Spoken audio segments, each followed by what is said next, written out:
In this episode, Apple has an event in September, Cameron Diaz tops the most dangerous list on the internet, and a surfboard with a computer.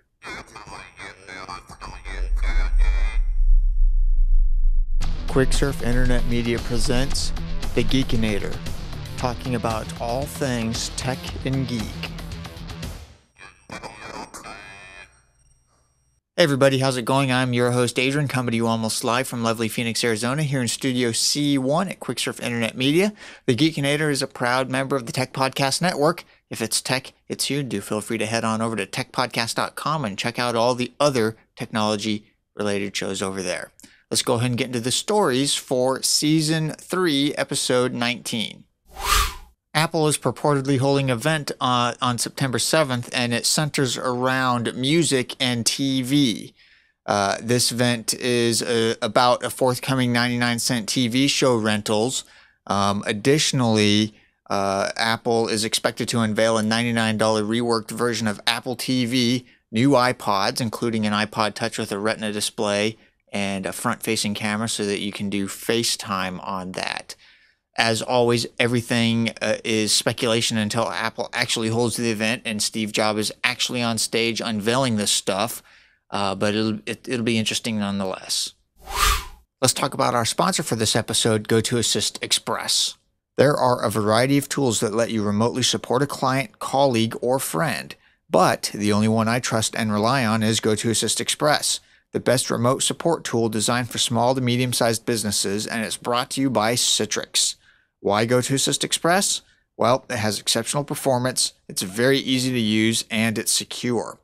IT professionals, really anybody who doesn't have time to squander with a tool that's slow or unreliable, will appreciate GoToAssist Express. With GoToAssist Express, you have no IT maintenance or updating. It's so fast you'll be on the other computer troubleshooting or giving the tutorial in seconds, and it's consistently reliable. My audience can try GoToAssist Express free for 30 days. For this special offer, visit gotoassist.com/techpodcast. I repeat, my audience can try GoToAssist Express free for 30 days. For this special offer, visit gotoassist.com/techpodcast. Discovery News has an article, 10 Trickiest Spy Gadgets Ever. This is pretty neat stuff.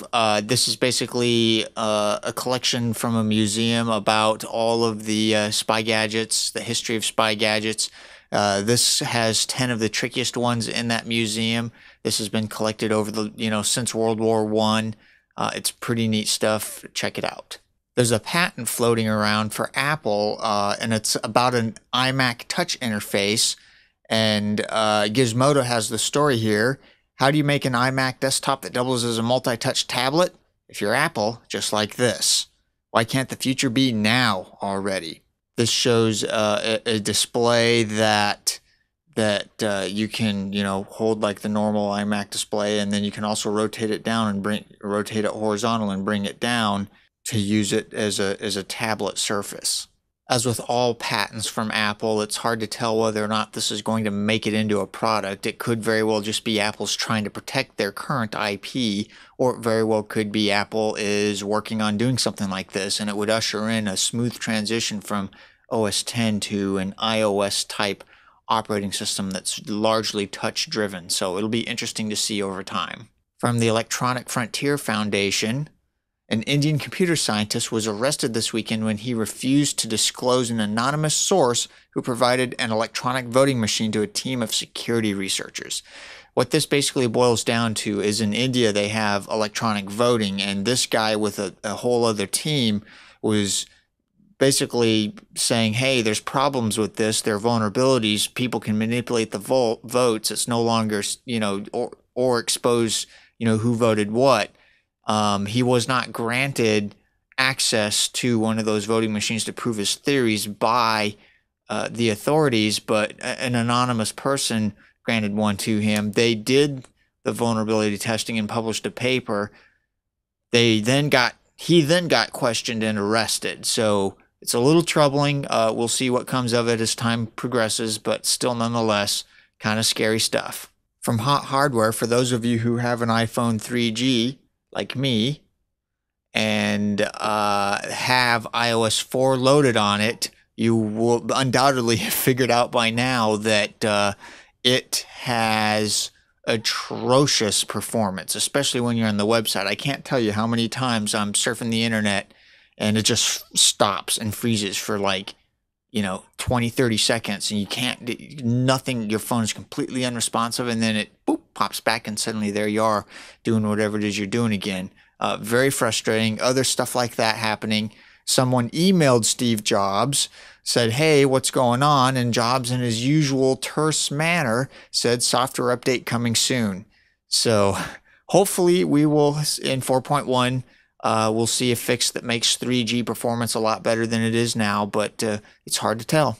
Remember those stories floating around that said Jessica Biel is the most dangerous internet celebrity based on people searching for her and the amount of malware that you can get searching for her? Well, she has been replaced by Cameron Diaz. Cameron Diaz is officially the most dangerous malware celebrity. I'm not surprised. A lot of people search for that stuff. Be very aware, security-wise, when you're on the internet and you're searching. If you're searching for information on your favorite celebrity or what have you, there are quite a few of them are very much link-baited. Heading towards malware, that sort of thing. So something to keep an eye out for. I thought this was interesting because it just goes to show that the bad guys read the same news as the good guys, and they know what people are searching for, and therefore are trying to get people to fall into their honeypots of searching for celebrities. Over at the UC San Diego in their news center, I ran across this really cool thing. A surfboard gets an onboard computer. Now, this is pretty neat. They've basically taken a surfboard and attached an onboard computer, and it's not so you can surf the internet while you're surfing, which would be actually kind of cool, but it's to measure the water speed as you're surfing, and it transmits it to a computer on the shore in real time. And the purpose of this use of technology, which I thought was a really neat thing to do, was to try to come up with an optimal board that had just the right amount of flex that still gave you a good experience while also letting you have a lot of fun surfing. So it's trying to come up with a combination of board that's got good flex and it's still, fun to surf. So it'll be interesting to see what comes of this. I thought it was interesting. I'd love to be able to surf the internet while I'm surfing on a wave, but logistically, I think that would be difficult to handle for a human. That'll pretty much do it for this episode of The Geekinator. Follow me, twitter.com/Adrian_bacon. Everything we've talked about is linked up in the show notes. Visit us on the web, quicksurf.com, and you'll find everything I've talked about linked up there.